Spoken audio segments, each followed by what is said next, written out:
Go to your bloody mothers anyway, like I care. Oh, your sister. Bloody women. What do they say about women anyway, huh? What do they say? You can't live with them! You can't!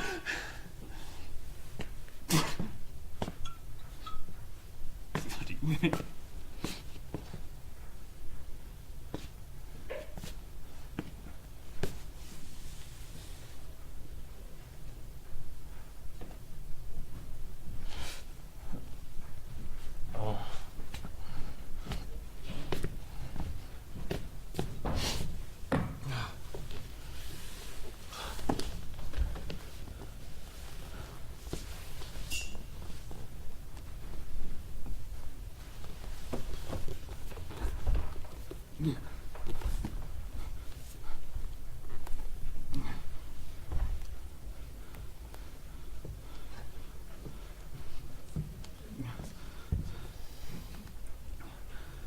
Nice view from here, isn't it? Yeah, it's not bad. Who said that? Well, there's only two of us here, and as you didn't speak, the logical conclusion would be it was I who spoke. Which would be the correct conclusion to come to. Oh my God! No, I'm not a god. You're a figment of my imagination. That's what you are, a figment of my imagination. God, what did they put in this stuff? No wonder Van Gogh cut his ear off. I am, as a dear friend once described me, an anthropomorphic personification. What? An anthropomorphic... Yeah, I know. I heard. What is an anthropomorphic personification? Yeah, whatever. It means I'm a representation of an abstract concept put into human form. A what? How can I explain? Describe to me how God is normally depicted. God? I don't know, he's like an old man, isn't he? With a white beard and the long white cloak thing. Exactly. But do gods, any god you care to mention, actually exist in that form? Who knows? Exactly. Yet mankind has given them human characteristics so that when they pray to their gods of choice, they conjure up an image of a deity in human form. Yes? If you say so. I am a being whose acts and presence are given human form so people can deal with the concept of my existence. You see me as I am today because this is what you've been taught I look like. From films and books and things. So you really are death. Yes! Boom! If it helps, you can think of me as an angel. No, an angel. No, an angel has the white feather wings and the halo of sunshine and. I think we've just covered that, haven't we? But the cloak and the scythe, that's all in my imagination. Not exactly, but you see me like this because this is how you expect to see me. Anyway, if I turned up looking like a squirrel, it wouldn't have quite the same effect, would it? No, I suppose not. And how would I hold my scythe? Squirrels only have small claws. Good for holding nuts, bad for swinging scythes. You you always use a scythe? No. Sometimes I use a sword on special occasions. Oh, like what? Oh, kings, queens, heads of state, special people. People have earned the right. Oh, so I'm a sword. No. You're a scythe. Right. So you're here for... I'm just here to gather a soul. And on that note, what brings you to be standing at the edge of a railway bridge, swigging from a bottle of, absinthe? My wife left me. Is that a good thing or a bad thing? It's a bad thing, of course. Well, you never know these days. It's very common, and so many people are so much happier once they're apart.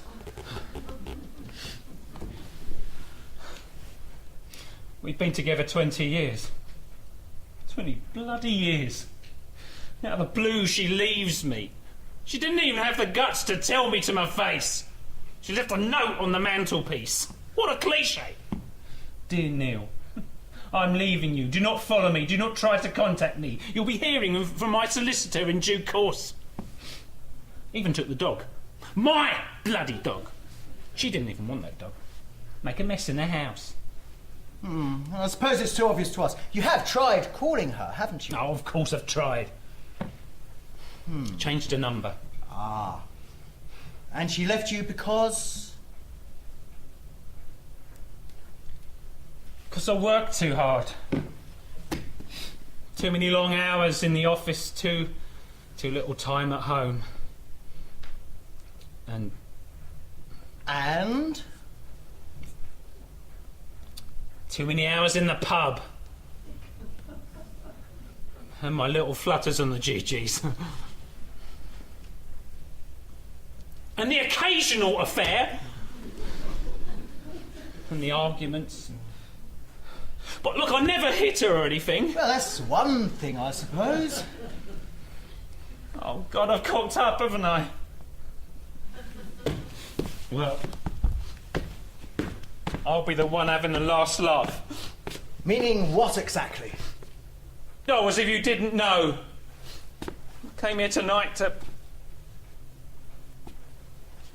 Oh, you mean you're going to kill yourself by jumping in front of a train? Well, in a word, yes. So why didn't you just say that? Well, I don't know. Never said it out loud before. Sounds a bit final. Oh, it's final, all right. Being hit by 200 tons of train. You'd be splattered across at least 30 yards of flora. I've seen people's heads land sort of like 100 yards away. The crows will be very pleased. As will the flies and other insects. You'll make quite a feast. Do you have to be so graphic? Oh, well, surely you've thought about what would happen. You have spared a thought for the poor sods who are going to have to scrape you off the tracks. Not really. Maybe you should. Well, it's a bit late for that now, isn't it? It's as good a time as any to start thinking about the consequences of your actions. Are you sure you want to bring your earthly existence to such a pointless, sticky, bloody conclusion? Absolutely. I'll bloody do it too. And it's why you're here, isn't it? To kill me? I never kill. It's not what they say. Who? People. You know, people. Them. They're wrong. It's not what they say in books. They're wrong. It's not what they say in... I don't care who says it or where they say it. They're wrong. I don't kill anything. I never have done. I doubt I ever will. Bah, you said doubt. That means you might one day. You can never rule out anything, absolutely. Forever is a very long time. There may come a time, a circumstance when I have to, but I can assure you, that is not here and not now. But you're death. I go by many names. Death is one of them. The Grim Reaper. Yes, there is another. I am a reaper of souls. What does that even mean, anyway? Oh, well, I sever the link that tethers the soul of every living thing to this earth, and, how can I explain this? Go to heaven. Not exactly. Hell. No. More like continue its journey. Oh, so you're here to usher my soul into the next world? No. No? No. More like, You won't tell me if it's my soul or not? No. Why not? Because you have a choice. Others don't. You appear to everyone that has a choice. Not everyone.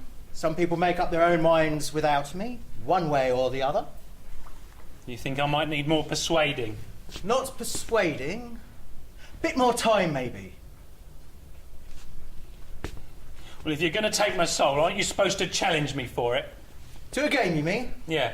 No. It is you who can challenge me. No, I thought you challenged me. Oh, trust me, I've been doing this for long enough to know by now. Yeah, fair enough. All right, then. I challenge you to a game of chess. Oh, I hate that game. You play it, though? Oh, exceedingly well. I had to learn to. Some man called Bergman put it in his film, and ever since then, people think it's the thing to do. What did people do before that? Nothing much. It never occurred to them to challenge me.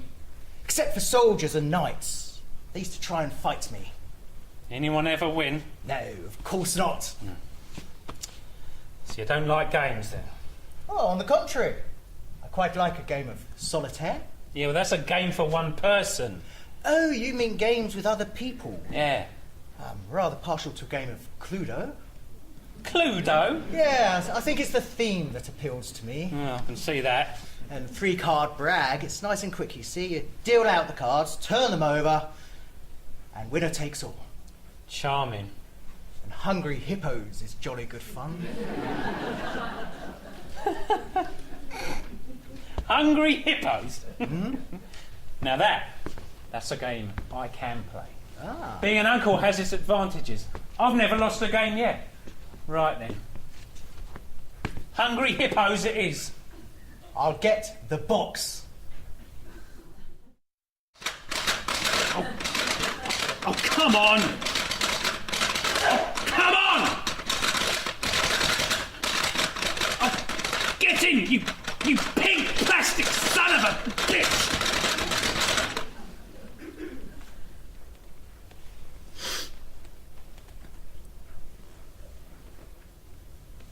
I lost. Yes, 5-0. You're right, don't rub it in. Sorry. I lost, so I die. No. What do you mean, no? That's not the way it works. Why play? You said you wanted to play a game. Yeah, I know, I thought you were gonna... Well, we've been through this twice already. Honestly, for a man of your intelligence, you're remarkably slow on the uptake. Seriously, why play? It passes the time, if nothing else. You are joking. I never joke. My hands are bloody killing me. Look at that, a blister the size of a sultana. It's nothing. You should be pleased we weren't playing Crossfire. There was a game that gave you blisters. Crossfire? What's that? Oh, it was a game in the 1970s, very popular. It's played on sort of like a tea tray with a ball-bearing firing gun at each end, and you had to fire and hit a disc into the opponent's goal to score a point. Great fun, but murdered the fingers. Except for mine, of course. No skin, you see. No skin, no blisters. Home advantage. It's cheating. I never cheat. But I do know a tactical advantage when I see one. So where are you going to get this soul to reap then? Just over there. See where the river goes under the old bridge? Oh, someone's going to jump off the bridge into the river. No. Well, what then? They have no choice whether they jump or not. The only certainty is that they will die in the river. You see that man over there? One of the rucksack? That's the one. His name is George Cooper. Where do you think he's going? I don't know, give me a clue. No further than the old bridge. It's not very far. Why does he need that rucksack? Is he meant to go further? What's in that rucksack anyway? Several things. Like what? House bricks. Why? Oh, for the weight. So he's going to jump off the bridge into the river? No! Well, what then? You point him out for a reason. Why is he going around with a rucksack full of bricks? is not only carrying bricks. What else has he got in there? Cats! Cats. A mother and 3 kittens, to be precise. Oh, bloody hell. Oh, God, he's going to drown them, isn't he? That is his intention. Why? Well, does that matter? The end result's the same. It does matter. It's important to me. I want to know why. He doesn't like cats. And he's killing them for... Pleasure, mainly. That is sick. Mr. Cooper is not a nice man. Complete bastard, more like.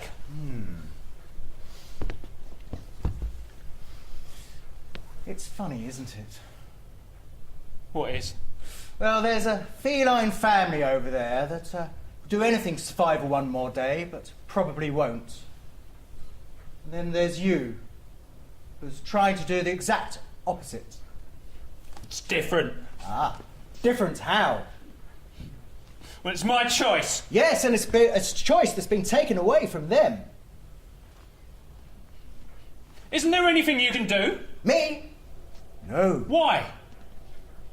Well, there are certain laws in the universe that cannot be broken, no matter how much you'd like to try and do it. This is one of those times. My hands are tied. Seriously, you have no choice. I merely reap souls. But I do have a choice. You're beginning to catch on. Well done. Well, there's no harm in trying, is there? What's the worst that could happen? Mr. Cooper's a very violent man. He could kill you. Oh, thank you very much for the words of encouragement, I must say. Well, it's what you came here to do anyway. It'll save you the bother. You really need to work on your patter. Well, good luck anyway. Yeah. You might want to take this with you. I've had enough for one evening. I didn't mean to drink. I thought it might make a good swap. All right. Yeah. Good idea.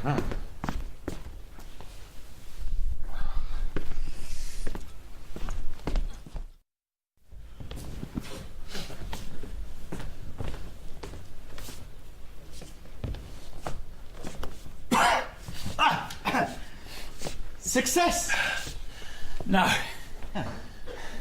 That bastard hit me in the face.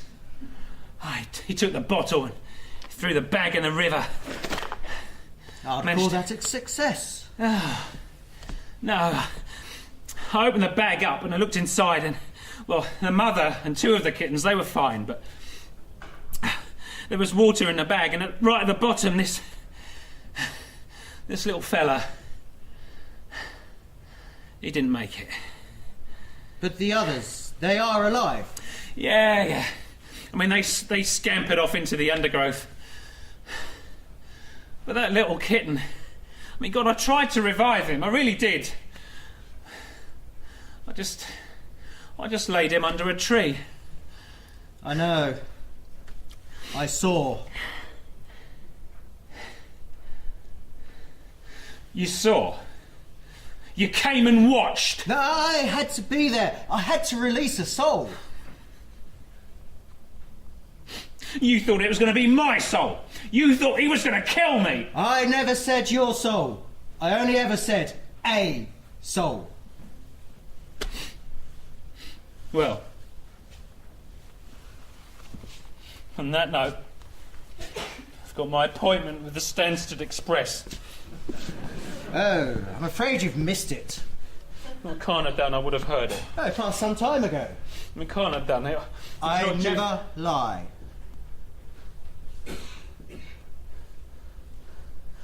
It's 11 o'clock. I've only been here a few minutes. That's time for you, you see. It's a funny thing is time. Sometimes it's as long as being stuck in a car on a traffic jam on the M25 when you're busting for the loo. Other times it's as fleeting as a peck on the cheek from a loved one. You cheated me! Cheated you? Cheated you out of what? Giving some poor train driver a nervous breakdown or making some bloke spend the entire night picking up chunks of you and zipping you into a black zip-up bag? You cheated me out of the chance of of getting out of this crappy life early. No! As soon as you challenged me, you lost your chance of, as you said, getting out of your crappy life early. Your time will come, I assure you that.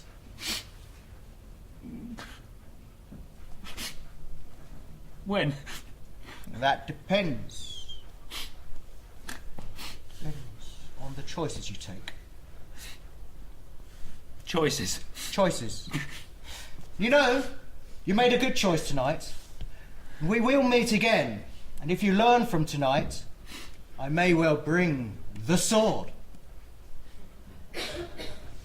A sword. The sword. I only own the one. You'll be like Darth Vader cutting down Obi-Wan Kenobi. If that's what you want, yes. Cool. You know, you're right about what people say about you. Oh? Yeah, I mean, well, they're wrong. You're not a bad man. I'm not a man, but I appreciate the sentiment. Thank you, Neil Chadwick. Now go home. Become the man your wife would never have left.